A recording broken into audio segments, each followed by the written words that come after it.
നിയമസഭാ തെരഞ്ഞെടുപ്പിൽ പാലക്കാട് രാഹുൽ മാങ്കൂട്ടത്തിന് സീറ്റ് നൽകില്ല. KPCCയുടേതാണ് തീരുമാനം.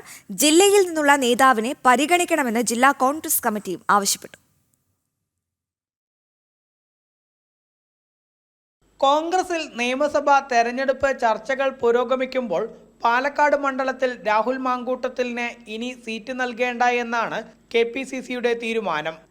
തുടരെ രാഹുലിനെതിരെ ലൈംഗിക പീഡന പരാതികൾ വന്നത് പാർട്ടിക്ക് വലിയ ക്ഷീണം ചെയ്തിട്ടുണ്ട്. പാലക്കാട് നഗരസഭയിൽ ഭരണത്തിലെത്താൻ പോലും കഴിയാതിരുന്നതിന് രാഹുൽ വിഷയവും കാരണമായിട്ടുണ്ട് എന്നാണ് കോൺഗ്രസിന്റെ വിലയിരുത്തൽ. അതുകൊണ്ട് തന്നെ പാർട്ടിയിൽ നിന്ന് പുറത്താക്കിയ രാഹുലിന് വരുന്ന നിയമസഭാ തെരഞ്ഞെടുപ്പിൽ സീറ്റ് നൽകേണ്ട എന്നാണ് പാർട്ടിയുടെ തീരുമാനം. എന്നാൽ ജില്ലയിൽ നിന്നുള്ള നേതാവിനെ ഇത്തവണയെങ്കിലും പരിഗണിക്കണമെന്നാണ് ജില്ലാ കോൺഗ്രസ് കമ്മിറ്റി ആവശ്യപ്പെടുന്നത്. നേരത്തെ രാഹുലിനെ ഷാഫി പറമ്പിൽ പാലക്കാട് കെട്ടിയിറക്കിയപ്പോൾ തന്നെ വലിയ പ്രതിഷേധങ്ങൾ ഉയർന്നിരുന്നു. രാഹുൽ വേണ്ട എന്ന് പറഞ്ഞ് DCC president A Thankappan, VK Sreekandan MP എന്നിവർ ഉൾപ്പെടെ ഒപ്പിട്ട കത്ത് KPCCക്ക് നൽകുകയും ചെയ്തിരുന്നു. എന്നാൽ അതിനെ മറികടന്നാണ് ഷാഫി പറമ്പിൽ രാഹുൽ മാങ്കൂട്ടത്തിനെ പാലക്കാട് കൊണ്ടുവന്നത്. ജില്ലയിൽ നിരവധി കഴിവുള്ള നേതാക്കളുണ്ടെന്നും അവരെ പരിഗണിക്കണമെന്നാണ് ജില്ലാ നേതൃത്വം ആവശ്യപ്പെടുന്നത്.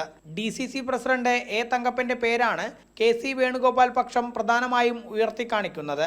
തദ്ദേശ തെരഞ്ഞെടുപ്പിൽ പാലക്കാട് കോൺഗ്രസ് വലിയ മുന്നേറ്റം ഉണ്ടാക്കിയിട്ടുണ്ടെന്നും അതിന് ചുക്കാൻ പിടിച്ചത് A തങ്കപ്പനാണ് എന്നും ഒരു വിഭാഗം നേതാക്കൾ പറയുന്നു. എന്നാൽ VK ശ്രീകണ്ഠൻ MPയുടെ ഭാര്യ KA തുളസിയെ മത്സരിപ്പിക്കണമെന്നാണ് മറുവിഭാഗത്തിന്റെ ആവശ്യം.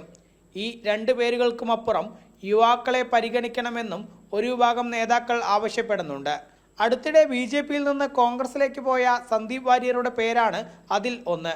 അതേസമയം ഷാഫി പറമ്പിൽ തൻ്റെ അനുയായികളിൽ ആരെയെങ്കിലും രാഹുലിനെ കൊണ്ടുവന്നതുപോലെ വീണ്ടും പാലക്കാട്ടേക്ക് കൊണ്ടുവരാനുള്ള ശ്രമങ്ങളും നടത്തുന്നുണ്ട്.